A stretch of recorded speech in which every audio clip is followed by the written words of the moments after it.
చైనాకి బంగ్లాదేశ్ ఒక రకమైనటువంటి షాక్ ఇచ్చిందని చెప్పాలి. వాస్తవం బంగ్లాదేశ్లో కొత్త ప్రభుత్వం వచ్చాక అసలు విషయాలు వన్ బై వన్ బయటపడుతున్నాయి. మహమ్మద్ యూనస్ అనేవాడు ఎంత రాక్షసంగా ప్రవర్తించాడంటే బంగ్లాదేశ్ అధ్యక్షుడిని విదేశీ పర్యటనకు వెళ్లకుండా అడ్డుకున్నాడట. వీడెవడో ఆఫ్టర్ ఆల్ గొట్టంగాడు, ప్రజల చేత ఎన్నికైనోడు కూడా కాదు. అమెరికా వాడు పంపించినటువంటి ఒక కుక్క, అమెరికా తరపున కాపలా కాయడానికి వచ్చిన కుక్క.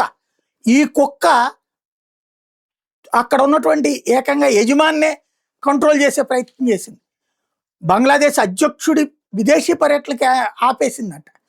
అట్లాగే చివరికి సెమినార్స్లో కూడా పార్టిసిపేట్ చేయకుండా ఆపేసిందట. ఇప్పుడు బంగ్లాదేశ్ అధ్యక్షుడు ఓపెన్ అప్ అయ్యాడు, అదొక ఎత్తు.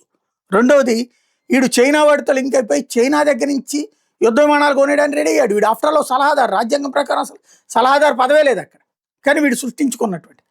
సరే, అక్కడ సైన్యం సహకరించబట్టి వాడికి నడిచిపోయింది. ఇప్పుడు JF-17 యుద్ధ విమానాలని వీడు ప్రిపేర్ చేస్తే చైనా నుండి ఏమో దేనికి పనికిరావు.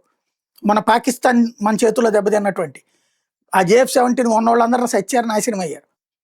అది వద్దు అన్నటువంటిది ఇప్పుడు బంగ్లాదేశ్ ప్రభుత్వం చైనాతో డీల్ క్యాన్సిల్ చేసింది.